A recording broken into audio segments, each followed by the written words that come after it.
파울로 코엘료의 소설 연금술사의 주인공은 산티아고란 이름을 가진 양측이죠. 산티아고는요, 늘 여행에 대한 갈망을 가지고 살아가는데요. 다행히 그는 양측이란 직업을 통해서 여행에 대한 갈증을 조금씩이나마 해소하면서 하루하루를 살아갑니다. 그에게는 막연히 여행을 하고 싶다라는 이유만 있을 뿐 뚜렷한 목적이나 또 다른 이유는 없었는데요. 다만 더 넓은 세계를 경험할 수 있는 여행을 통해서 한 사람의 인간으로서 조금 더 성장하고 싶은 갈증만 있을 뿐이었죠. 주인공 산티아고처럼 여행을 갈망하지만 또 쉽게 여행을 떠나지 못하는 분들 참 많으실 것 같은데요. 어디로든 떠나기 좋은 계절 5월이 왔습니다. 청선뉴스에서 야심차게 준비한 여행 시리즈가 매주 금요일마다 여러분에게 찾아갑니다. 그럼 그 첫 번째 시간 김다영의 여행의 품격 지금 시작합니다.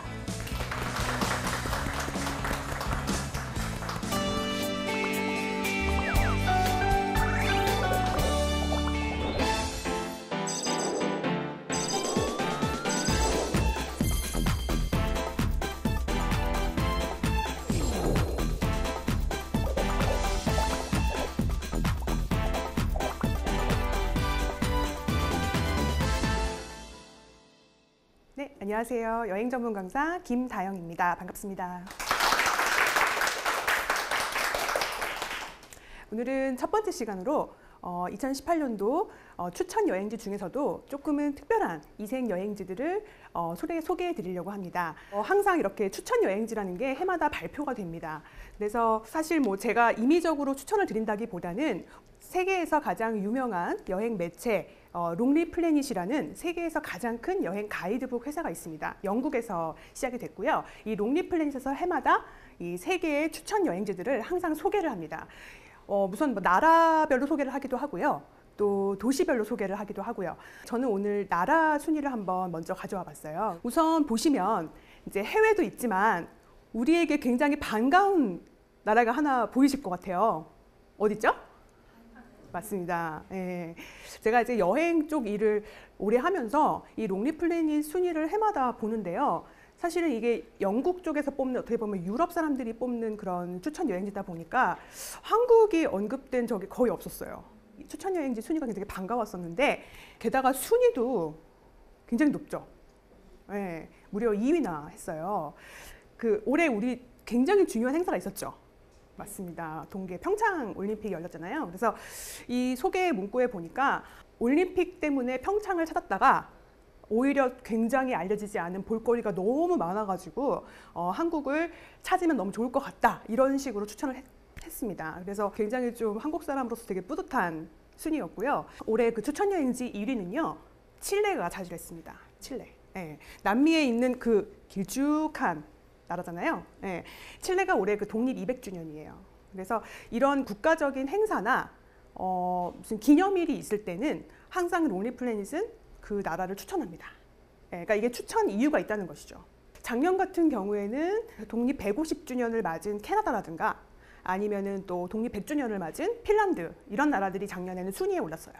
네. 근데 올해는 독립 200주년인 칠레 그리고 모리셔스도 50주년이에요. 독립. 그래서 이제 그런 국가적인 이벤트가 있으면 이 나라에 굉장히 볼거리가 많이 생겨요. 뭐 축제라든가 또 뭐 행사라든가. 그러니까 여행자 입장에서는 기존의 이제 볼거리에다가 추가로 또 새로운 이벤트들을 많이 볼 수 있는 것이죠. 그래서 어떻게 보면은 다 이유가 있다라고 볼 수 있고 또 이거 중앙에 보시면 6위를 차지한 몰타 같은 경우는 올해 그 몰타가 이제 어디냐면 휴양지 같은 섬이에요. 네, 그래서 이 몰타는 올해 또 유럽 문화 수도로 지정이 됐어요. 굉장히 아름다운 동화 같은 그런 풍경을 가진 곳인데 이제 그런 나라들이 있고 또 밑에 보시면 사우스 아프리카, 남아프리카죠. 넬슨 만델라 이 탄생 100주년을 기념해가지고 올해 또 다양한 행사들이 준비가 되어 있습니다.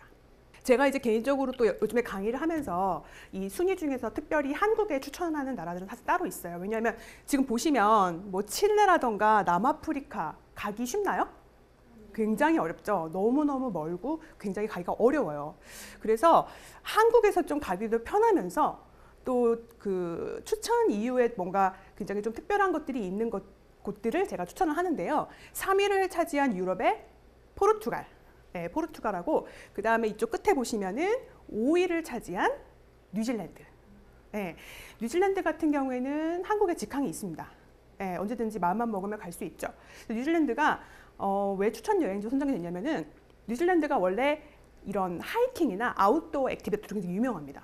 예, 그래서 그 그레이트 그 워크라고 산책 그 하이킹하는 길이 있어요. 총 9개가 있는데 굉장히 오래전에 그렇게 개발된 그 하이킹 로드예요. 그런데 올해 10번째 길이 새로 생겨요. 예, 그래서 그걸 좀 기념하면서 뉴질랜드에서 굉장히 또 크게 그걸 홍보하려고 하고 있습니다. 트레킹 코스로 좀 더 추가가 된다. 이렇게 보시면 될 것 같고요. 뉴질랜드 같은 경우는 뭐 패키지 여행으로도 많이 가시지만 캠핑카 들어보셨죠? 예, 가족끼리, 친구끼리 캠핑카 여행으로도 굉장히 유명한 곳입니다. 이미 많은 설비가 되게 잘 돼 있고요. 관광 인프라가 잘 된 곳이라서 이렇게 차를 빌려서 여행할 수도 있는 이제 그런 곳입니다. 그리고 포르투갈 같은 경우는요. 2006년부터 올해까지 해서 굉장히 많은 박물관, 뮤지엄이 오픈을 했어요. 예, 포르투갈 하면 어떤 이미지가 떠오르세요? 사실 포르투갈은 스페인에 비해서 그렇게 많이 알려지지 않았어요, 한국에. 아직 포르투갈은 사실 직항이 없기 때문에 스페인을 통해서 들어가는 거기도 하고요. 그런데 포르투갈 같은 경우는 구시가지라는 그런 고정된 이미지를 탈피하기 위해서 굉장히 세련된 건축물을 지어서 새로운 미술품들을 놓고 굉장히 많은 볼거리들을 추가했어요. 그게 최근 2, 3년 사이예요. 그리고 또 하나, 포르투갈 같은 경우는 이제 잘 알려지지 않은 또 미식의 나라입니다. 예, 그래서 한 7개 정도의 레스토랑이 최근에 미슐랭 가이드에 추가가 됐어요. 예, 그래서 어떻게 보면은 포르투갈에 알려지지 않은 매력을 조금 더 알리기 위해서 이렇게 추천 여행지도 선정이 된 것 같아요. 예, 그래서 저는 한국인들에게 추천하고 싶은 여행지는 사실 포르투갈하고 뉴질랜드 정도로 말씀을 드릴 수가 있을 것 같습니다. 물론 다른 여행지도 훌륭하지만 좀 가기가 되게 힘들다. 예, 그리고 중국도 올해 선정이 됐는데요. 중국 너무 커요. 네, 너무 커서 중국 전체를 추천 여행지로 하는 건 사실 좀 무리가 있을 것 같고요. 특별히 좀 제가 지정해서 말씀을 드린다면 선전이라는 도시가 있습니다. 선전. 이제 중국이 새롭게 키우려고 하는 도시인데요. 이 선전 같은 경우는 또 뭐 영국의 또 빅토리아 알버트 뮤지엄이 또 선전에 새로 생깁니다.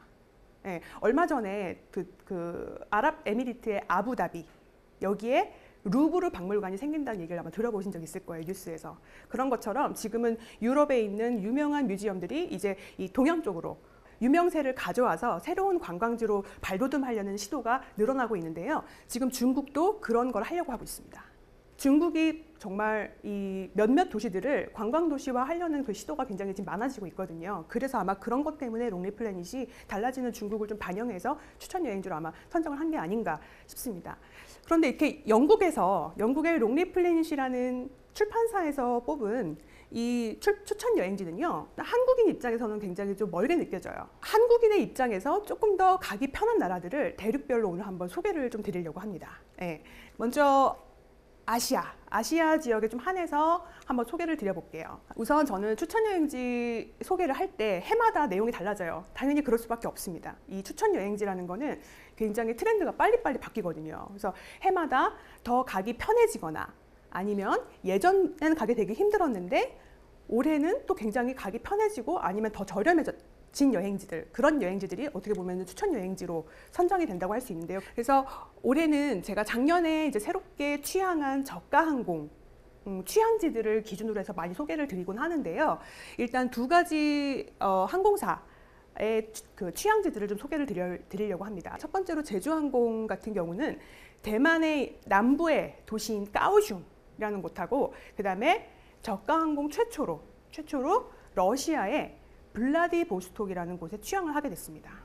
네, 그래서 어떻게 보면 우리가 저가 항공 하면은 가까운 도시, 뭐 중국, 일본, 동남아시아만 갈 수 있다라고 생각을 했었는데요. 이제는 굉장히 좀 새로운 곳들도 가볼 수 있다. 굉장히 저렴하게. 뒤에서 좀 자세하게 소개를 좀 드리려고 하고요. 그 다음에 이 에어서울 같은 경우는 아시아나 항공의 자회사입니다. 에어서울이 처음에는 런칭을 했을 때 굉장히 좀 유명하지 않은 어떻게 보면 중국하고 일본의 제3도시 같은 데 취향을 많이 했었어요. 그런데 올해 이제 작년 말부터 해가지고 도쿄, 오사카, 홍콩, 괌과 같은 한국인들이 가장 많이 가는 탑5 여행지에 다 취항을 하게 됐습니다. 신규 취항이 늘어난다는 거는 어떻게 보면은 그 취항지에 대한 경쟁이 높아지는 거예요. 더 많은 비행기들이 들어온다는 거거든요. 그러면 이제 이런 도시들로 갈 수 있는 항공의 가격들도 다운된다는 거예요. 공급이 늘어나기 때문에. 그래서 우리가 도쿄, 오사카, 뭐 물론 다른 비행기들도 이미 다 취항을 하고 있었지만 또 신규 에어서울의 또 진입으로 인해서 우리가 예전보다 조금 더 저렴하게 혹은 내가 원하는 시간대에 여행을 떠날 수 있다는 거. 그래서 선택지가 좀 넓어지고 가격 좀 다운되고 이제 그런 효과가 있는 거죠.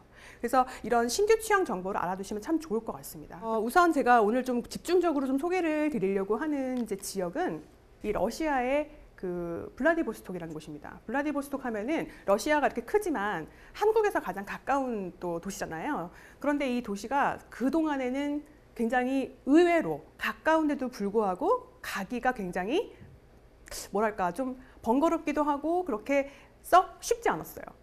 왜 그러냐면은 이 블라디보스톡으로 가는 노선이 국적기 대한항공 딱 한 대밖에 없었어요. 그래서 가격이 굉장히 가까운 노선인데도 불구하고 한 3-4시간밖에 걸리지 않은 노선인데도 불구하고 약 한 60에서 70만 원 정도 독점 노선인 거죠. 그래서 그동안에는 블라디보스톡을 무슨 관광으로 가나라고 하는 사람들이 많았는데 이 저가 항공이 취항을 하면서 그때 당시에 취항 특가가 얼마에 나왔냐면은 왕복으로 20만 원이 되지 않았어요. 네, 굉장히 저렴한 가격이죠.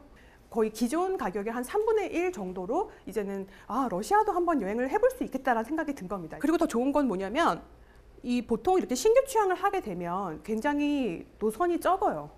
시간대가 이렇게 내가 마음에 드는 시간대가 없을 수도 있고 막 한데 이번에 그 제주항공이 블라디보스톡 직항을 런칭을 하면서 이렇게 좀 많아요. 뭐 월수금에서 주 4회나 취항을 하기 때문에 내가 원하는 날에 내가 원하는 스케줄로 자유여행을 짤 수 있는 거죠. 그래서 예전에는 서점에 러시아 관련된 여행책이 별로 없었거든요. 근데 요즘에 한번 서점에 가보세요. 가보시면은 블라디보스톡만 다룬 책도 많아요, 이제. 예, 그만큼 저가 항공의 취향이 한국인들의 해외여행 트렌드를 굉장히 많이 주도를 한다는 겁니다. 예전에는 여행을 어떻게 보면 1년에 한 번 가기 너무 힘들었잖아요. 그래서 한 번 갈 때 좀 길게 가고 좀 먼데 가고 싶다라고 했다면 이제 한국인들의 좀 여행 패턴이 짧게 자주 간다? 이렇게 좀 바뀐 것 같아요. 네, 그것도 다 저가 항공 영향이 아닌가 싶어요. 그 중에 하나가 이제 또 블라디보스톡이고 제가 올해 2018년도에 이 블라디보스톡을 좀 이색 여행지로 소개를 드리려고 하는 이유는 우리 이제 여행자들의 꿈이라고 합니다. 뭐냐면은 혹시 시베리아 횡단 열차라고 들어보셨어요? 네, 이 시베리아 횡단 열차가 이 블라디보스톡에서 또 출발을 해가지고 상트페테르부르크 이쪽까지 갑니다. 그러니까 러시아를 횡단을 하는 어떻게 보면 블라디보스톡은 출발 지점인 거죠. 그래서 이제 우리나라 사람들이 블라디보스톡에 쉽게 갈 수 있다는 거는 굉장히 지금까지는 멀게 느껴졌던 기차 여행, 러시아 기차 여행도 이제는 뭐 큰 부담 없이 한번 해볼 수 있지 않을까라고 생각을 하게 된다는 겁니다. 근데 그 시베리아 횡단 열차 관련된 그 여행기나 이렇게 좀 기행문 같은 걸 보시면 그 기차 여행이 정말 뭐랄까 되게 고단하다고 해야 되나? 예. 이게 막 씻지도 못하고 이제 한 일주일 넘게 그 차량에 갇혀가지고 사람들하고는 친해진다고는 하는데 과연 이게 여행이 괜찮을까? 그런 생각 해보신 적 있을 것 같아요. 제가 좀 알아보니까 이 블라디보스톡의 시베리아 횡단 열차가 종류가 한 가지가 아닙니다. 네, 그렇게 저렴하고 배낭여행자들이 가는 기차도 있지만요. 지금 이 보시는 사진 보시면은 막 이렇게 럭셔리한 레스토랑에다가 자기 침실도 있고요. 네, 조금 이렇게 좀 대접받으면서 좀 호화 기차라고 하죠. 그 기차가 있어요. 그 기차의 이름이 그랜드 트랜스 시베리아 익스프레스라는 새로운 기차 상품입니다. 한국에는 아직 알려지지 않았는데요. 제 생각에는 이 블라디보스톡의 취향으로 해서 앞으로는 이런 고급 열차들도 서서히 이제 한국의 여행 상품으로 들어올 것 같아요. 예, 그래서 저도 아직 탑승은 해보지 못했는데 그 대신에 제가 러시아는 아니고요. 그 전 세계 호화 열차가 몇 개가 있어요. 해마다 뭐 CNN 같은 데서 막 순위도 매기고요. 예, 많은 외신에서 이렇게 보도를 하는데요. 전 세계 이색 호화 열차 중에 가장 유명한 열차 중에 하나인 인도의 마하라자 익스프레스라는 열차를 제가 지난 2월에 탑승을 해봤습니다. 예. 아마 이거 국내에서는 처음으로 탑승을 하게 된다고 하더라고요. 굉장히 한국에는 굉장히 생소한 상품입니다. 예. 인도에 정말 다양한 호화 열차가 있어요. 그 호화 열차 중에는 기차 이름이 Palace on Wheels, 바퀴 위의 궁전. 예. 상상이 안 가시죠? 예. 그 바퀴 위의 궁전 열차가 어떻게 보면 인도 호화 열차의 좀 기준이었는데 그 이후에 이 마하라자 익스프레스가 나오면서 이제 전 세계의 호화 열차의 기준이 달라졌어요. 안에가 어떻게 생겼냐면 이렇게 생겼습니다. 이게 제가 묵었던 방이고요. 이 트윈룸인데요. 침대가 하나 있는 방도 있고 두 개가 있는 방도 있고, 또 재밌는 거는 객차 안에 있는 이 침실들이 등급이 있다는 것입니다. 그러니까 마치 크루즈나 5성급 호텔하고 굉장히 비슷한데 그게 기차라고 생각하시면 되는 거예요. 신기하죠? 네. 그래서 이 객차 안에서 숙박도 하고요. 또 식사할 수 있는 레스토랑 따로 있습니다. 네, 그래서 레스토랑에서 식사도 할 수 있고, 식사할 시간이 되면은 그쪽에서 이렇게 그 방송이 와요. 방송이 나와요. 네, 그래서 방송이 나와서 지금은 식사할 시간입니다 하면서 이제 영어로 안내를 해주면 저는 시간에 맞춰서 레스토랑으로 가기만 하면 되는 거예요. 점심은 기차 안에서 먹지 않습니다. 왜냐하면 이 기차 여행은요, 일종의 기착지 여행이에요. 크루즈가 운행을 하다가 낮에 내려서 관광하잖아요. 이것도 똑같은 방식입니다. 그러니까 이 기차 상품을 구매를 하면 기차와 여행을 동시에 하시는 거예요. 그 코스가 어떻게 되느냐? 여기 제가 이제 지도가 있는데요. 굉장히 코스가 다양합니다. 뭐 3박 4일짜리부터 시작해서 제가 탔던 거는 7박 8일짜리 상품인데요. 이 7박 8일 중에서도 인도를 다 도는 여행도 있지만 저는 인도 여행이 처음이었기 때문에 대부분의 유적지들이 많이 모여있는 북인도만 집중적으로 돌아보는 인디언 파노라마라는 상품을 체험을 했어요. 그래서 이 상품은 델리에서 출발을 해가지고 소위 이제 우리나라 사람들이 인도 여행을 패키지로 갔을 때 많이 가는 그 골든 트라이앵글이라고 합니다. 또 델리, 또 자이푸르, 아그라 이런 좀 유명한 도시들, 그런 도시들을 포함해서 이제 그 이외에 굉장히 재미있는 도시들에 많이 가는데요. 대표적으로 제가 가장 인상적이었던 경험은 란탐보르라는 곳에 갔는데 거기가 국립공원인데요. 무려 그 벵골 호랑이 들어보셨죠? 네, 그 호랑이 한 20마리가 거기 국립공원에 이렇게 서식지라고 하죠. 그래서 그 서식해 있는데 그 호랑이를 보러 아침에 사파리 투어를 나갑니다. 사파리 투어를 나가는데 굉장히 가이드가 겁을 줘요. 차량에서. 그런데 결과적으로 그러면 호랑이를 봤느냐? 안 나왔어요, 호랑이가. 굉장히 허무했어요. 거기까지 갔는데 호랑이를 못 봐서.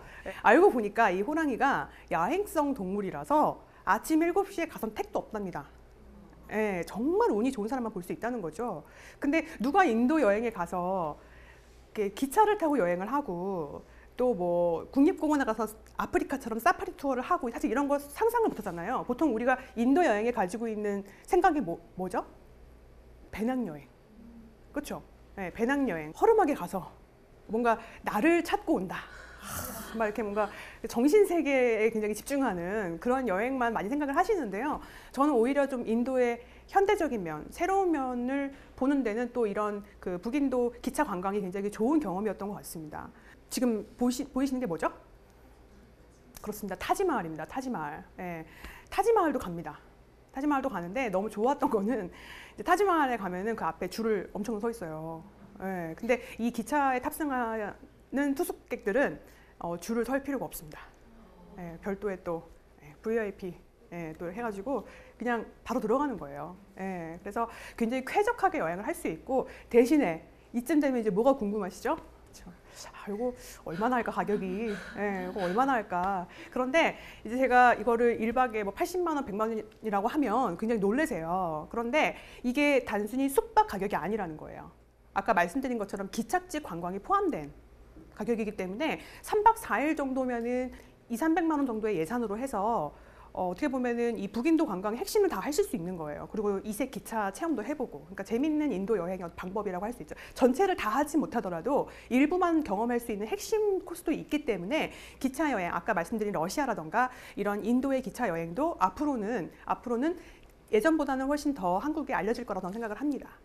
그래서 일단 아시아와 러시아 또 인도의 여행지를 좀 전달을 드렸고요. 이제 아시아와 또 러시아 또 인도에 이어서 또 이번에 소개해드릴 여행지는 또 미주와 유럽 지역인데요. 아무래도 너무나 갈 데가 많아요. 그래서 제가 이제 트렌드만 좀 말씀을 드리면 사실 올 한 해는 북미보다는 남미 여행의 좀 원년이라고 보시면 될 것 같습니다. 왜냐하면은 그동안에는 남미 여행하면 굉장히 어떤 게 가장 먼저 생각나세요? 정말 너무 멀다. 그래서 그동안 남미를 가기 위해서는 북미를 거쳐서 환승을 해가지고 남미로 갔었어요. 그런데 이 아에로 멕시코 항공이 한국에 들어왔어요. 작년에 여름에 취항을 하면서 이제 인천에서 멕시코 시티까지 한 방에 갑니다. 그러니까 이제 멕시코 시티에선 사실 남미 전역을 다 취항을 하기 때문에 이제는 남미를 가는 데 있어서 한 14시간, 15시간이면 이제 남미를 갈 수 있는 세상이 된 거예요. 그러니까 저는 일반 뭐 직장인분들한테 강의를 할 때도 요즘엔 남미 소개를 드려요. 왜냐하면 이제 직장인도 갈 수 있는 거리거든요. 북미처럼. 뉴욕이 그 정도 걸리거든요. 그래서 크게 부담이 없다. 그리고 예전에는 남미가 너무 가기 힘드니까 남미를 다 일주를 해야만 한다는 생각이 있었어요. 그래서 보통은 한 달, 두 달, 세 달 이렇게 계획을 짰다면 지금은 이제 멕시코 항공을 이용해가지고 이제 단일 국가 여행도 할 수 있다. 그래서 남미가 너무 또 크니까 취향지 중에서 제가 좀 굳이 추천을 드린다면 취향지가 굉장히 많아요. 많은데 그래도 남미가 아직은 어떻죠? 좀 위험하죠. 네, 좀 위험합니다. 그래서 좀 그나마 여행 인프라가 잘 돼 있고 한국에서 인기가 있을 것으로 생각되는 여행지 중에 하나가 대표적인 나라가 페루입니다. 페루에 뭐가 있죠? 인도에 타지마할이 있다면 페루에는 뭐가 있죠? 마추픽추가 있죠. 예. 그래서 사실 올 한 해 남미 여행지 중에서도 페루가 가장 인기가 많을 것 같아요. 이제 좀 있으면은 여행 가이드북이나 이런 책들도 많이 나올 것 같고요. 페루도 자유여행으로 충분히 이제 갈 수 있는 나라가 됐습니다. 그리고 뭐 칠레, 아르헨티나, 브라질 같은 좀 규모가 큰 국가, 그 대도시가 있는 국가들은 아무래도 취향지가 다 있기 때문에 이제 예전보다는 좀 가기 편해졌다 이렇게 말씀을 드릴 수 있을 것 같습니다. 그래서 계획을 잘 짜셔서 이제는 단일 국가 여행도 한번 해볼 수 있다. 예전에는 다 돌아서 이렇게 뭐 남미 여행의 황금 루트 이런 게 있었다면 이제는 내가 원하는 나라를 골라서 갈 수 있는 시대가 됐다. 이렇게 말씀드릴 수 있을 것 같습니다. 유럽 중에는요, 제가 오늘 소개해드리려고 하는 쪽은 북유럽이에요. 북유럽 너무 좋지 않습니까? 네, 북유럽인데 북유럽은 굉장히 멀다라고 생각을 많이 하세요. 네, 그런데 생각보다 우리에게 좀 가까운 여행지가 있습니다. 핀란드입니다. 핀란드는 우선 인천에서 헬싱키까지 직항이 있어요. 지금 보시는 게 제가 촬영을 한 사진인데 이게 핀란드 헬싱키의 중앙역이거든요. 굉장히 좀 인구가 없어요. 예. 대도시임에도 불구하고 우리보다는 굉장히 좀 한적한 도시라서 가보시면은 좀 걷고 싶은 도시다. 이런 생각이 좀 들고 헬싱키 같은 경우에는 이제 세계적인 건축가죠. 알바알토의 또 하우스 투어 이런 것도 미리 예약하시면 충분히 다녀오실 수가 있고요. 그리고 혹시 그릇을 좋아하시는 분들은 북유럽에서 최고로 쇼핑을 알차게 하실 수 있는 곳이 바로 아라비아 팩토리 아울렛이 있는 헬싱키입니다. 가장 북유럽에서 살 게 많습니다. 예, 그 스웨덴보다도 또 덴마크보다도 이 헬싱키, 핀란드 헬싱키가 가장 또 여자분들이 좋아하시는 아이템들을 많이 또 디자인이 굉장히 유명하잖아요. 마리메꼬라든가 그죠? 예, 그래서 굉장히 살 게 많고요. 헬싱키의 하이라이트는요 사우나입니다. 헬싱키 가셨다면 꼭 사우나 하셔야 되는데 굉장히 좀 독특한 이색 사우나가 있어요. 이게 생긴 지가 한 2, 3년밖에 되지 않았는데 굉장히 럭셔리한 전체가 다 나무로 지어진 대규모 사우나입니다. 어마어마합니다. 규모도 어마어마하지만요. 인기도 너무 많아서 사전 예약을 하지 않으면 들어갈 수가 없을 정도로 현지인에게도 인기입니다. 그래서 예전에는 그냥 동네 사우나 같은 데서 이렇게 체험을 했는데 이제 이게 생기면서부터 어떻게 보면 사우나에 뭔가 멀티플렉스화라고 해야 되나? 이 안에 레스토랑까지 다 있어요. 그리고 핀란드 사람들은 사우나를 하면서 술을 먹습니다. 재밌죠? 예. 그래서 그런 문화들을 가까이서 체험하실 수 있고요. 여기 보면은 조그맣게 보이지만 계단이 이렇게 보이는데 뛰어내서 수영을 하는 사람들이 이렇게 많아요. 예. 뭐 또 그만큼 또 깨끗하다는 거겠죠.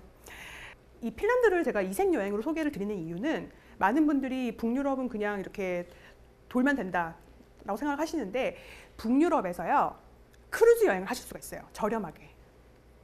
크루즈를 이제 지금 보시는 게 그 크루즈인데 이 크루즈가 그 실냐 라인 크루즈라고 해가지고 북유럽과 동유럽 발트 저쪽을 넘나드는 그 왔다 갔다 하는 배입니다. 그래서 이 배를 타고 제가 가본 도시가 바로 동화 속의 나라 같은 에스토니아라는 아마 들어보셨을 겁니다. 발트 3국의 에스토니아라는 나라인데 여기도 헬싱키에서 이렇게 배를 타고 2시간이면 갈 수 있어요. 예, 뭐 편도로 한 뭐 3만 원 정도니까 사실 비행기로 왔다 갔다 하는 것보다 북유럽에 가셨을 때 배를 타고 저렴하게 가보실 수 있는, 특히 여기는 또 직항이 없잖아요. 그래서 이렇게 가시면 너무 좋다는 거죠. 자유여행 계획을 한번 짜보세요. 에스토니아는 정말 물가가 북유럽보다 훨씬 싸고요. 맛있는 게 참 많습니다. 제가 아까 헬싱키가 북유럽이 한국에서 멀지 않다라고 말씀을 드렸는데요. 그 이유가 뭐냐면 인천에서 헬싱키까지 가는 직항이 한국에서 유럽으로 가는 모든 비행기 중에 가장 단거리 노선입니다. 8시간 50분 정도로 가장 짧은 거리를 가요. 그렇기 때문에 생각보다 가깝다는 거. 네, 그래서 유럽이 너무 멀다라고 생각하셨던 분들은 한번 북유럽 핀란드부터 시작해 보시면 어떨까 이런 생각이 듭니다. 그리고 이제 곁다리로 또 소개를 드리고 싶은 여행지가 하나 있는데 바로 좀 신비로운 나라인데요. 모로코라는 곳입니다. 모로코가 어디 있죠? 모로코가 유럽인가? 라고 생각하시는 분들 많이 계신데 모로코가 북아프리카에 있어요. 네, 아프리카인데 그래서 모로코를 가시는 분들은 대부분 스페인, 포르투갈 여행하신 다음에 잠깐 내려와서 여행을 하세요. 근데 모로코의 핵심 관광지는 마라케시입니다. 네, 마라케시가 그 사막 위에 세워진 막 1000년이 넘은 역사를 가진 도시인데 이 마라케시나 도시 전체가 파란색으로 물든 셰프샤우엔이라는 소도시도 있어요. 굉장히 생각보다 모로코가 볼거리가 많은데 이 모로코를 여행을 할 때도요. 모로코만 가는 지금 직항이 없어요. 그러니까 보통은 스페인, 포르투갈에서 여행을 하시지만 또 좋은 방법은 서유럽을 여행하실 때 유럽의 저가 항공을 타시면 모로코의 수도인 카사블랑카가 아니라 이 마라케시까지 직항으로 갑니다. 카사블랑카에는 그다지 많이 볼거리가 없어요. 그렇기 때문에 유럽 여행을 계획하시면서 같이 가실 수 있는 또 이색 여행지로 저는 모로코를 추천을 해드리고 싶어요. 네, 재밌으셨나요? 네, 그래서 오늘 그 2018년도 추천 이색 여행지는 여기까지고요. 또 다음 시간에 뵙도록 하겠습니다. 감사합니다.